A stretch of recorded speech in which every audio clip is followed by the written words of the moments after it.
أعوذ بالله من الشيطان الرجيم. بسم الله الرحمن الرحيم.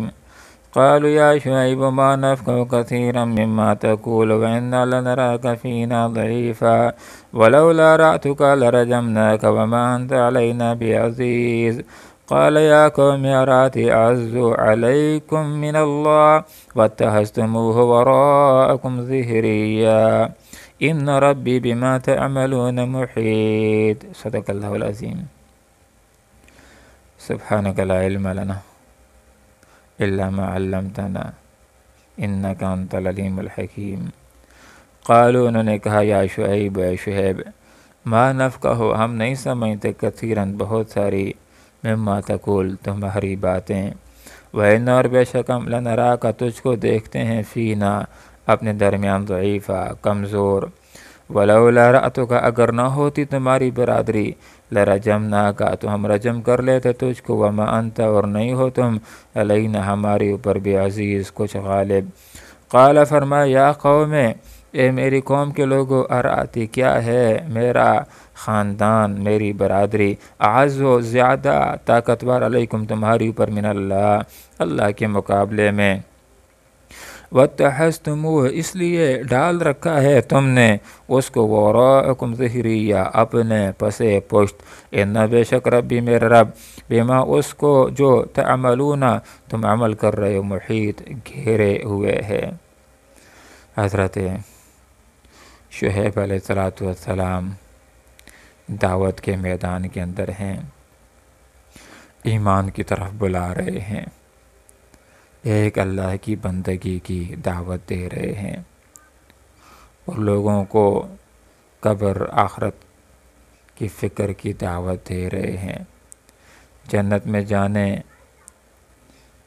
کے لیے جدوجہد کرنے کی دعوت دے رہے ہیں، جہنم سے اپنے آپ کو بچانے کی فکر کرنے کی دعوت دے رہے ہیں، رب کو راضی کرنے کی جدوجہد کرنے کی دعوت دے رہے ہیں اور لوگوں کو سمجھاتے ہیں کہ ناپ تول کے اندر کمی نہ کرو، حلال کے ذریعے سے کماؤ، حرام سے اپنے آپ کو بچاؤ. لوگوں نے مخالفت کرنا شروع کر دی اور حضرت شعیب علیہ السلام کو یہ کہنا شروع کر دیا کہ اے شعیب تمہاری بہت ساری باتیں ہمیں سمجھ نہیں آتی ہیں، تمہاری بہت ساری باتیں ہماری سمجھ سے بالا تر ہیں، یہ زمین کے نیچے کی باتیں، یہ قبر کی باتیں، یہ آسمان سے اوپر کی باتیں، یہ جنت اور جہنم کی باتیں، یہ ہماری سمجھ سے بالا تر ہیں. اور یہ جو باتیں آپ کرتے ہیں کہ ہم اپنے اموال کے اندر اپنی مرضی نہ چلائیں، یہ باتیں ہماری سمجھ سے بالا تر ہیں. حقیقت کے اندر حضرت شعیب علیہ السلام کی تو ساری باتیں صاف ستھری تھیں، عام فہم تھیں، سمجھ میں آنے والی تھیں، لیکن استہزاءً بطور مزاح کے آگے سے وہ لوگ کہہ دیا کرتے تھے کہ اے شعیب تمہاری باتیں ہماری سمجھ کے اندر نہیں آتی ہیں. حال یہ ہے کہ حضرت شعیب علیہ السلام تو وہ پیغمبر ہیں جن کو خطیب الانبیاء کے لقب سے پکارا جاتا ہے. بات کو مشکل باتوں کو عام فہم انداز کے اندر آسانی کے ساتھ سمجھا دیا کرتے تھے، لیکن جن لوگوں نے اپنے ذہنوں کے سانچوں کو ہی ٹیڑھا کر دیا تھا تو ان کے لیے باتیں سمجھنا مشکل ہو گیا تھا.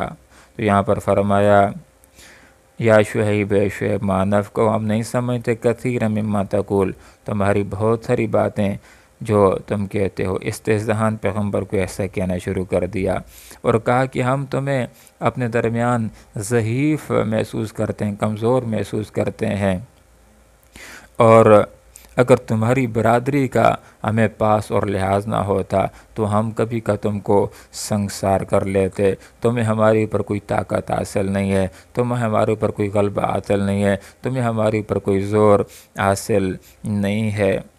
حضرت شعیب علیہ السلام کے خاندان کے اندر لوگ کافر بھی تھے اور کافروں کی حمایت کرتے تھے، اس لیے باقی کافروں نے یہ کہنا شروع کر دیا کہ ہم اے شعیب تمہارے خاندان کے لوگوں کا جو ہمارے ساتھ ہے ان کا لحاظ کر کے تمہارے اوپر ہاتھ نہیں ڈال رہے، تمہیں سنگسار نہیں کر رہے، وگرنہ کبھی کا تمہیں سنگسار کر کے ہم نے چھوڑا ہوتا۔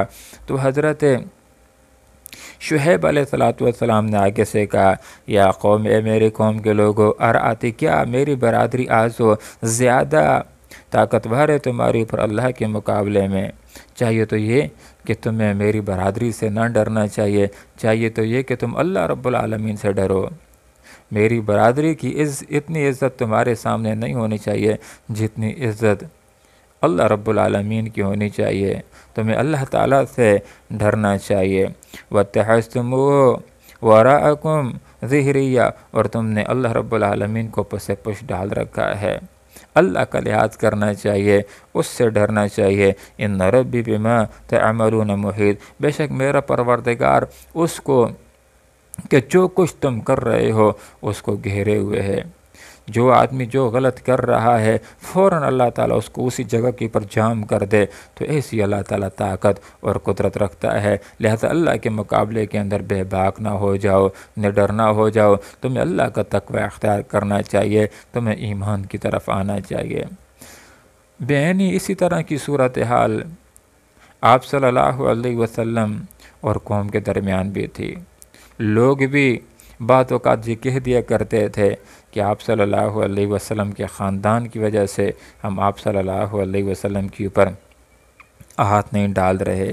ان کو بھی یہاں پر یہ بات سمجھائی گئی کہ اے مکہ کے لوگوں، تمہیں آپ صلی اللہ علیہ وسلم کے خاندان سے زیادہ اللہ رب العالمین سے ڈرنا چاہیے۔ آپ صلی اللہ علیہ وسلم کے خاندان کا لحاظ کرنے کے بجائے تمہیں اللہ کا پاس و لحاظ کرنا چاہیے، اور تمہیں ایمان کا راستہ اختیار کرنا چاہیے، اللہ سے ڈرنا چاہیے کہ اللہ بہت بڑا ہے، اللہ اکبر، اللہ سب سے بڑا ہے۔ ان آیات سے ہمارے سامنے یہ بات آ جاتی ہے کہ جو بات بھی ہو ہمیں اس بات کو غور سے سننا چاہیے، کہ جب ہم غور سے سنیں گے اور عمل کے جذبے سے سنیں گے تو اللہ تعالیٰ اس بات کا ہمیں فہم بھی عطا فرمائے گا۔ اور دوسری بات کہ بعض اوقات کچھ لوگ بات کر رہے ہوتے ہیں اور پھر یہ کہنا شروع کر دیتے ہیں کہ چپ ہو جاؤ، بچے بیٹھے ہیں ان کا لحاظ کرو، چپ ہو جاؤ، عورتیں بیٹھی ہیں ان کا لحاظ کرو۔ اور جب کوئی آدمی بات کرنا چاہتا ہے تو کہہ دیتا ہے کہ مجھے فلاں کا لحاظ ہے۔ سب سے بڑا لحاظ تو اللہ رب العالمین کا ہونا چاہیے۔ انسان کے منہ سے اگر غلط بات نکل رہی ہو تو اس کو رک جانا چاہیے، اللہ کا لحاظ کرنا چاہیے کہ اللہ دیکھ رہا ہے، اس لیے میں غلط بات کو اپنی زبان سے نہیں نکالتا ہوں۔ اللہ رب العالمین کا لحاظ کرنا چاہیے کہ اللہ دیکھ رہا ہے، اس لیے میں فلاں رسم کو نہیں کرتا ہوں، نہ کہ معاشرے کی وجہ سے یا کسی اور وجہ سے۔